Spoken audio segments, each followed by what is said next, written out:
اور کہاں خرچ واپس کیوں نہیں کیا جا سکا؟ آئیے آپ کو 1973 سے لے کر 2018 تک ہر سال ملکی معیشت پر چڑھے اندرونی اور بیرونی قرضہ جات کی تفصیلات سے آگاہ کر رہے ہیں ساتھی اینکر ابراہیم پیرزادہ۔ 20 دسمبر 1971 کو پیپلز پارٹی کے بانی ذوالفقار علی بھٹو جب صدر پاکستان بنے تو اس وقت پاکستان کا مجموعی اندرونی اور بیرونی قرض تھا 30 ارب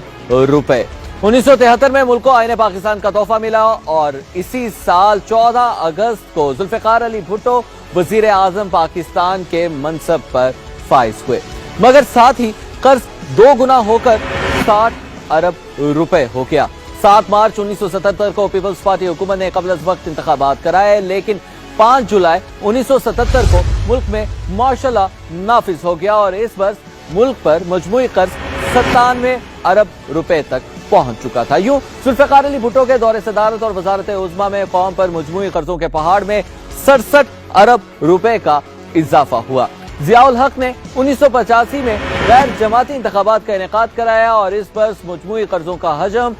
309 ارب روپے تک پہنچ چکا تھا۔ 17 اگست 1988 کو ضیاء الحق طیارہ حادثے کا شکار ہو گئے اور اس برس قوم 523 ارب قرض کے بھاری بوجھ تلے دب چکی تھی۔ یوں ضیاء الحق کے 11 سالہ دور عامریت نے ملک کو 426 ارب روپے کے مزید قرض کا تحفہ دیا۔ 1988 ہی میں ملک میں جمہوری نظام بحال ہوا اور محترمہ بے نظیر بھٹو مسند اقتدار پر بیٹھی اور 6 اگست 1990 کو ان کے پہلے دور اقتدار کا خاتمہ ہوا تو ملک پر مجموعی قرض 711 ارب روپے تک پہنچ چکا اور یوں 1.5 سالہ اقتدار میں تقریباً 188 ارب کا مزید قرض قوم کا مقدر بن گیا اور اسی برس ملک میں 7ویں عام انتخابات بھی ہوئے اور نواز شریف کرسی اقتدار پر براجمان ہوئے۔ نواز شریف کے اقتدار کا خاتمہ 1993 میں ہوا اور اس برس ملک کا مجموعی قرض 1000 ارب سے تجاوز کر 1135 ارب روپے ہو گیا اور یوں نواز شریف کے پہلے دور حکومت میں 424 ارب کا مزید قرض ملک و قوم کے لیے درد سر بنا۔ میوزیکل چیئر کا یہ کھیل جاری رہا اور اسی برس بے نظیر بھٹو ایک بار پھر وزیر اعظم پاکستان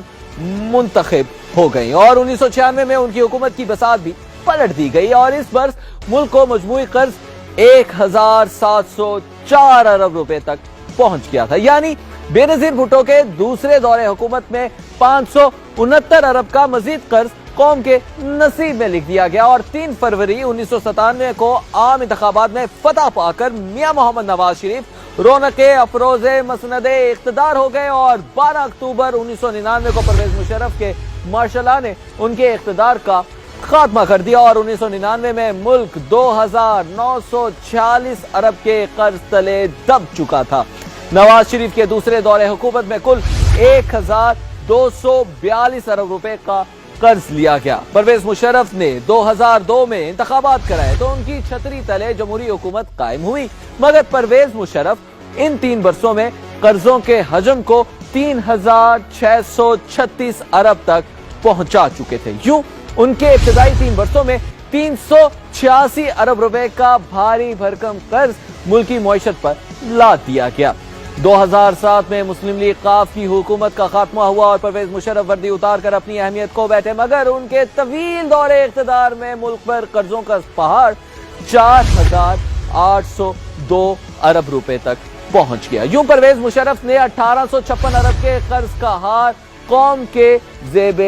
گلو کیا۔ 2008 میں ایک بار پھر ملک میں جمہوری دور کا آغاز ہوا، پیپلز پارٹی بار دیگر اقتدار میں آئی اور پرویز مشرف مستعفی ہوئے۔ اس سال ملک پر مجموعی قرض تھا 6126 ارب روپے۔ 2013 میں جب یہ 5 سالہ دور اختتام پذیر ہوا تو ملک کا کل قرض 14318 ارب روپے ہو چلا تھا۔ یوں پیپلز پارٹی نے ان 5 برسوں میں تقریباً 8192 ارب روپے کا قرض لیا۔ خیر 2013 میں نواز شریف تیسری بار ملک کے وزیر اعظم بن گئے اور 2018 میں نون لیگ کے 5 سال پورے ہوئے اور قرض 22820 ارب روپے ہو گیا۔ نون لیگی حکومت نے تقریباً 8502 ارب کا قرض لیا، یعنی ان 10 برسوں میں پیپلز پارٹی اور نون لیگ کی حکومت نے مجموعی طور پر